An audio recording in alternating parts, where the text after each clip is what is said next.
সে কি দিছে না ভাই? দিছে। তাহলে দেখেন তারটা আল্লাহর জন্য হয়েছে। হযরত নূহ আলাইহিস সালামের 4 জন পুত্র ছিলেন, শাম, হাম, এফাস, কেনান। ছোট পুত্রের নাম ছিল কেনান। তার 3 জন পুত্র আল্লাহর কথা মানলেন, নবীর কথা মানলেন। এই 3 জন পুত্রকে তার কিস্তিতে উঠাইলেন। কেনান কথা মানে নাই, আল্লাহকে অস্বীকার করলো। তোর আল্লাহর পানি কত আছে দেখবো, জুতি পাহাড়ের উপরে উঠবো। কেনান বলে তার বাবেরে, নূহ আলাইহিস সালামকে বলে, তোর আল্লাহর পানি কত আছে দেখবো, জুতি পাহাড়ের উপরে উঠবো। কেনান জুতি পাহাড়ের উপরে উঠতে বাঁচতে পারে নাই। কেনান জুতি পাহাড়ের উপরে উঠতেও বাঁচতে পারে নাই। আল্লাহ তাআলা তাকে হাবুডুবু খাওয়া মারলেন। কিন্তু কেনানকে নূহ আলাইহিস সালাম উঠাইতে চাইলেন। আল্লাহ বললেন, নূহ, তুমি যদি আহাল পরিবার দাবি করো, তুমি যদি ছেলেবিলা দাবি করো, তুমি যদি তাকে মহব্বত করো, তাহলে তোমার নবুয়তি কেটে দেওয়া হবে। তাহলে কি আপনি কি আপনার ছেলেকে মহব্বত করলেন? যেই ছেলে নামাজে আসে না, যেই ছেলে সিয়াম পালন করে না, যেই ছেলে নামাজ পড়ে না, সিয়াম পালন করে না, ওই ছেলেকে আপনি মহব্বত করেন। কেনানের থেকে কি নূহ আলাইহিস সালামের থেকে কি আপনার মহব্বত বেশি?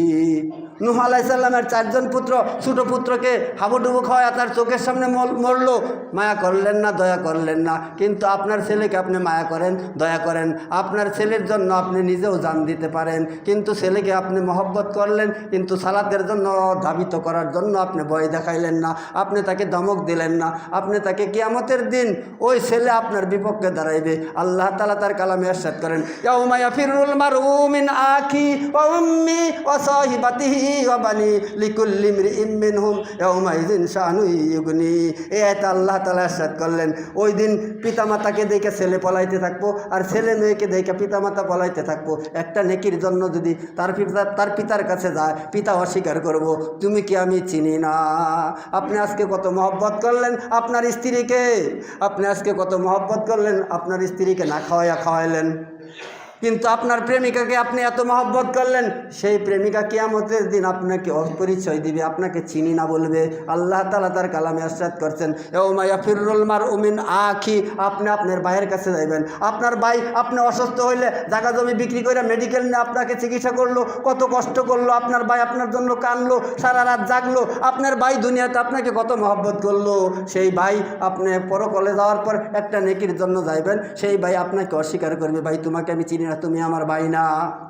তাহলে দুনিয়াতে আপনার ভাই আপনার জন্য কত মহব্বত করে, আপনার ভাই আপনার জন্য সারা রাত কষ্ট করে মেডিকেলে যায়, আপনার জন্য চিকিৎসার ব্যবস্থা করে। সেই ভাই আল্লাহ তাআলা বললেন সেই দিন আপনার পরিচয় দিবে না, সেই দিন আপনার একটা নেকির দাম থাকবে কত।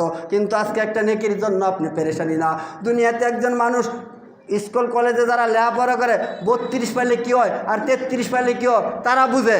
একটা নাম্বার কম পাওয়ার কারণে 1 বছর পিছায় যা ফেল। তদ্রূপ কিয়ামতের দিন আপনি একটা নেকির জন্য ফেল করবেন, একটা নেকির জন্য হাই হুতাশ করবেন, একটা নেকির জন্য আপনি দৌড়াদৌড়ি করবেন। এখন সুবহানাল্লাহ বলার জন্য বললে আপনি বলতে পারেন না, আলহামদুলিল্লাহ বলার জন্য বললে আলহামদুলিল্লাহ বলতে পারেন না।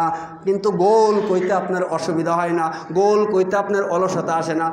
খেলাধুলার ভিতরে গোল কইতে রেফরি বলে না যে আপনারা বলুন গোল, কিন্তু বক্তা বারবার বলে বলুন সুবহানাল্লাহ, বলুন আলহামদুলিল্লাহ।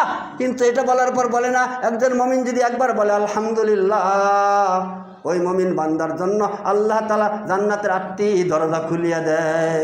একজন মুমিন বান্দা যদি একবার বলে আলহামদুলিল্লাহ, সঙ্গে সঙ্গে তার আমল নামায় আল্লাহ তাআলা 80টি নেকি দান করিয়া দেয়। কিন্তু আমরা সুবহানাল্লাহ আলহামদুলিল্লাহ বলতে পারি না। এক ভাই সামনে পড়লে সালাম দিতে পারি না, সালামের উত্তরও নিতে পারি না। আমরা যাও কিছু সালাম দিই, এই সালামে অভিশাপ বিনি রহমত না। যে সালাম দিলে আপনার রহমত, ওই সালাম আমরা দিতে জানি না। সালাম দিতে হয় কিভাবে? আসসালামু কাবলাল কালাম, কথার আগে দিতে হয় সালাম। সালাম কিভাবে দিবেন? আসসালামু আলাইকুম ওয়া রাহমাতুল্লাহ। একজন বেদিন আল্লাহ রাসূলকে সালাম দিলেন কিভাবে জানেন? আল্লাহ রাসূলকে সালাম দিলেন একজন বেদিন, আসসালামু আলাইকা, মানে তোর মরণ হোক। আমরাও এমন সালাম দেওয়ার সিস্টেম শিখছি, সালাম আলাইকুম, সালাম আলাইকুম, ওয়ালাইকুম আসসালাম। কিছু মানুষকে এরকম সালাম দেয়, সংক্ষেপে সালাম দেয়, কিন্তু এই সালাম দিলে রহমতের জায়গাতে আপনার গজব। ইহুদি যখন রাসূলকে সালাম দিলেন কিভাবে? আসসালামু আলাইকা, তারা ভাষা বুঝলেন। হযরত আয়েশা সিদ্দিকা রাদিয়াল্লাহু তাআলা আনহা বললেন ওই বেদিনকে, তোর মরণ হোক, তোর এই হোক, তোর সেই হোক। যত স্বামীকে বললেন তোর মরণ হোক, আয়েশা বললেন তোর মরণ হোক, তোর এই হোক, তোর সেই হোক। আল্লাহ রাসূল বললেন খামোশ, চুপ হও। তাহলে আমরা সালাম দিই রহমতের আশা, ওই আমাদের কি পাপ।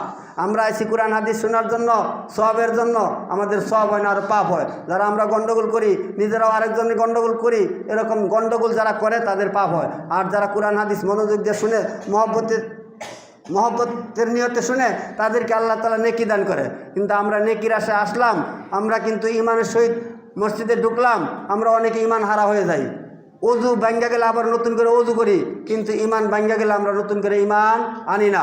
ইমান কিভাবে ভাঙ্গে? মান তারাকা সালাতা মুতাআম্মিদান ফাকাদ কাফারা। যে ব্যক্তি ইচ্ছাকৃতভাবে এক ওয়াক্ত সালাত ছাড়িয়া দেয়, সে কাফের হইয়া যায়। বাইনাল আবদি ও বাইনাল কুফরি তারকি সালাহ।